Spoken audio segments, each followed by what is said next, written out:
Have you ever stepped into a room filled with smiling faces only to realize your entire life had been built on a lie? That's exactly what happened to me. I was carrying a gift for my wife, excited to surprise her at the biggest company event of the year, but within moments, I witnessed something that made my blood run cold. And before that night was over, the people laughing at me would end up begging for forgiveness. My name is Daniel Carter, a 38-year-old owner of a construction business. My wife Emily and I had been married for 8 years. I truly believed we had a happy and solid marriage. She worked as a senior marketing manager at a luxury fashion company, and I had always encouraged and supported her career. One Friday evening, her company held a glamorous annual celebration at a five-star hotel. Emily told me spouses weren't invited because it was supposedly a staff-only event.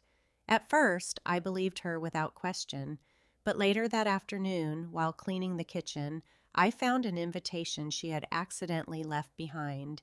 It clearly stated that employees were encouraged to bring their partners. Confused but not yet suspicious, I decided to surprise her. I bought an expensive necklace, placed it inside a beautiful gift box, and headed to the hotel. The ballroom looked like something from a movie. Crystal chandeliers sparkled above hundreds of elegantly dressed guests. Everyone seemed cheerful. Then I spotted Emily. She wasn't standing by herself. She was wrapped in another man's arms. Her hands rested around his neck while his hands held her waist. They laughed together and danced closely in the middle of the room. My heart almost stopped. For several seconds, I couldn't move. Then everything became even worse. A group of her co-workers noticed me standing near the entrance. One woman whispered something to another employee.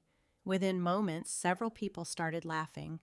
I heard one man say, "Looks like her husband actually came." Another replied, "This is going to be awkward."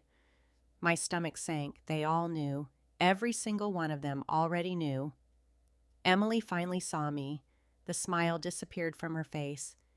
"Daniel?" she whispered nervously. The man beside her immediately stepped away. Holding the gift box, I slowly walked toward them. The entire ballroom seemed to fall silent. "Who is he?" I asked. Emily struggled to answer. Before she could speak, the man reached out his hand. "I'm Jason." I ignored the gesture. Emily finally took a deep breath. "Daniel, we need to talk." "Here?" I asked. "No." "Then explain why your company invited spouses when you told me not to come." Her face instantly turned pale. Jason looked visibly uncomfortable. Everyone watched us as though they were witnessing a live television drama. Then Emily said something that destroyed whatever remained of our marriage. "I didn't want you here because you're embarrassing." The room fell completely silent. "You own a construction company. These people are corporate executives. I didn't want anyone judging me." Those words hurt more than any punch ever could. 8 years of loyalty, 8 years of love and support, and this was how she truly saw me. I glanced around the room. Not one of her coworkers looked surprised. Most looked guilty because they had known the truth all along. Slowly, I handed her the gift. She stared down at the box. "What is this?" "A mistake." Then I turned around and walked away. But that wasn't where my story ended. What Emily never realized was that my construction company was no longer just a small local business.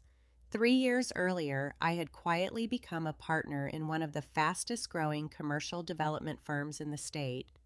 Our company was preparing to launch a headquarters project worth millions of dollars. And guess which marketing agency was competing for that contract? Her company. The following Monday, I attended a meeting with executives reviewing potential business partners. When Emily's company's presentation appeared on the screen, several executives complimented their proposal. Then they asked for my opinion.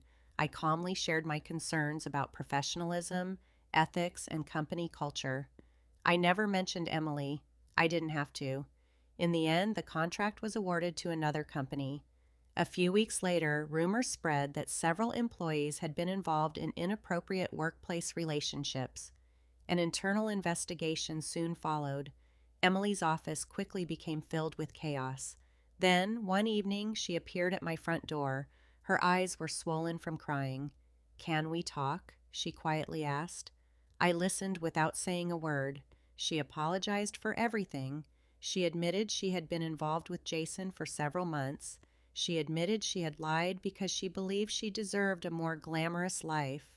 Then she spoke the words she probably believed would fix everything. "I made a terrible mistake." I nodded. "You're right." Tears streamed down her face. "I want another chance." I looked at the woman I had once loved, the woman I would have done anything for. But trust, once broken, is never easy to rebuild. "You didn't leave me because I wasn't enough," I said calmly. "You left because you believed someone else was better." She lowered her head. "And now that your fantasy is gone, you